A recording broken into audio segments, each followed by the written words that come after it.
Hi, my name is Kurt Gittinger, and I'm an academic advisor in the Leibovitz School of Business and Economics. Today, I want to talk to you about our candidacy requirements, which is essentially how students earn their way into the second half of our degree. It's probably the most important academic concept to really understand to stay on track academically in the Leibovitz School of Business and Economics. There are 3 undergraduate degrees in the Leibovitz School. One of them, I want to mention briefly, the Economics Bachelor of Arts does not require the candidacy process to be completed. There are no special admission requirements like the candidacy process, although there is a second field of study required. The early courses that students should take for this degree program are macroeconomics, microeconomics, a calculus-based course, business law, and business statistics, which we'll outline in more detail in this video as they are pre-major courses as well for the candidacy requirements. The Bachelor in Business Administration, which is where the vast majority of our majors are a part of, the candidacy process is applicable. And also with the Bachelor's of Accounting degree, the candidacy process is applicable. So that's why we want to spend some time in this video ensuring students have a good foundation and understanding what the candidacy process is and why it's important. Students are all admitted to LSBE as pre-business or pre-accounting majors. Course registration will be driven by the candidacy requirements we outline in this video until they're met.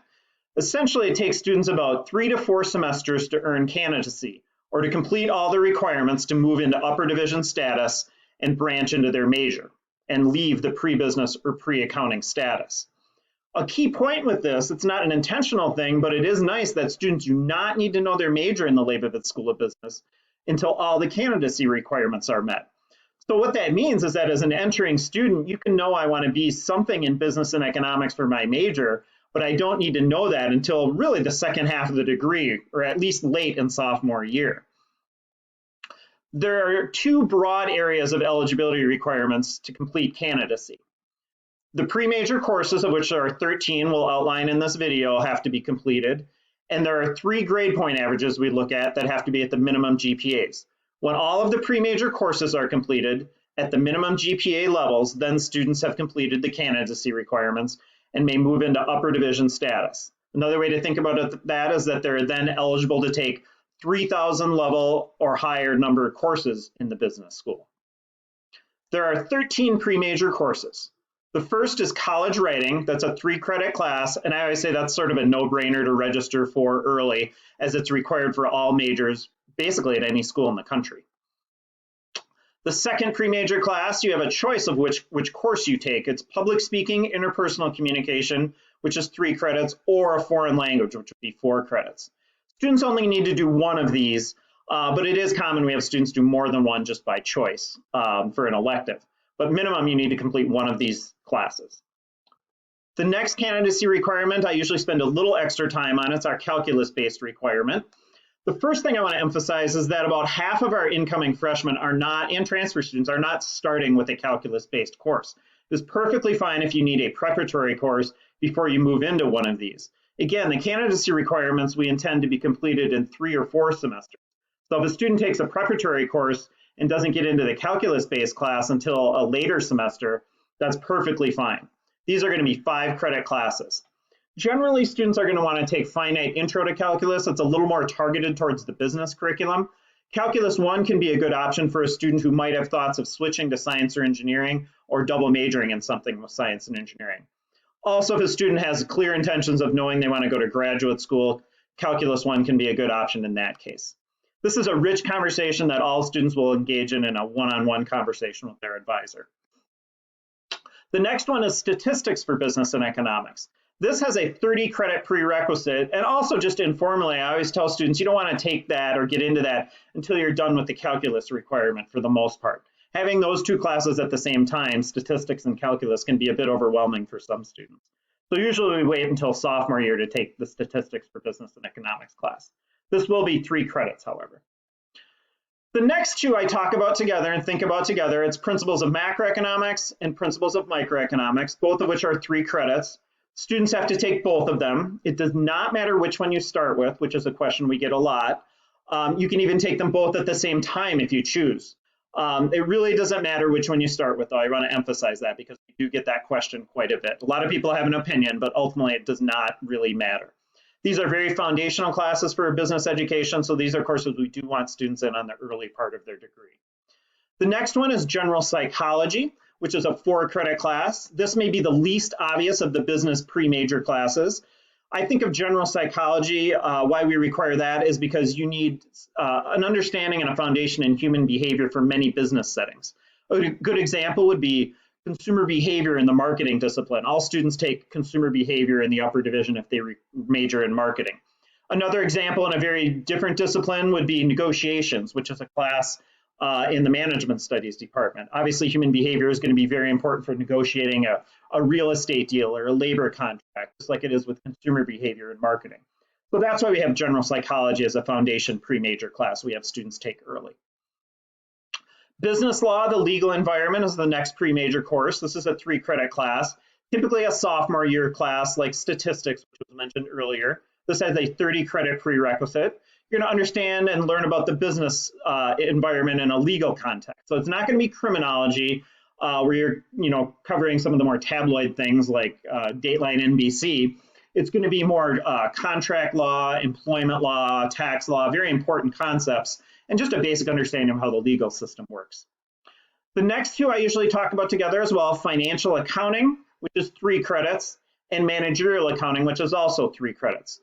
Note these both require a minimum of a C grade to major in accounting. It was just a loophole we closed where we had the few students that were getting C minuses in these classes, still meeting the overall GPA requirements and then wanting to move into accounting for their major. So for those majors in accounting, you have to absolutely get a C or higher in these classes. And the other reason I talk about these two together is it is a sequence where you have to complete financial accounting first and then managerial accounting second. So those do go in that order. MIS 2201, Information Technology and Business, is the next pre-major course. This is a class that's 3 credits, and also the content of this we get a lot of questions on as well. So very briefly, this course will cover sort of 3 general areas I think about. One would be intermediate to advanced software use, things like how to generate a pivot table in Excel for a large data set. That might be one example of a software concept you would learn. Another unit in that class is a basic web development unit where students build a website for a business, a mock business, but just a basic intro to web development. And then the third sort of major area of that class would be some conceptual things like data security. That's a good example of a conceptual thing that's very important in business and really in our society in general. What this class is not, it is not a computer science class. It is not focused on programming or writing code. We just want everyone to have a foundation in information technology. The next class is UMD Seminar, which is a 1-credit class for new students who have less than 30 credits. It's a class to help you get adjusted to UMD and college learning and really help you be successful here. The last class that is a business pre-major is another 1-credit class. This is an interpersonal and teamwork skills class. Essentially, what I think about this class is how do you create a high-functioning team in a business environment? So think about how to deal with personality conflicts in a team, or how to create a high-functioning team to get a client or grow business with a customer. How to create a high-functioning team is one of the most important skills in the business world. And so we feel we want students to have some experience with this conceptually and practice with this before you move into the upper division or advanced classes. So those 13 pre-major classes are going to be required for all students in the BBA or BACC degrees, which are the vast majority of our students. So these 13 classes are going to be the focus for registration over the first few semesters to stay on track. And again, these are going to be required for all of our majors in the BBA and BAC degree. So you can complete these and move forward without having a commitment to a certain major yet. The second part of candidacy is meeting the GPA requirements. So after you have these 13 classes completed, you also have to have these GPAs at these minimum levels. The first GPA we look at is the University of Minnesota GPA. This includes any course within the University of Minnesota system, any campus. So that could be Twin Cities campus PSEO or College in the Schools classes, or Crookston campus classes, Morris, Rochester. These are all University of Minnesota system classes. These have to be at a 2.6, which is a B- average. And I really want to emphasize that. So we do have students that, unfortunately, that will complete all 13 pre-business classes, but end at that point with a 2.4, 2.3 GPA, something like that. They're not dismissed, they're not on academic probation, they're in quote unquote good academic standing, but they are sort of stuck in the business school, or because they don't have a 2.6, they can't move into the upper division status. So that's a very, very important concept for new students switching into the LSBE or entering LSBE as freshmen to understand. You need a B- average when those classes are completed to proceed.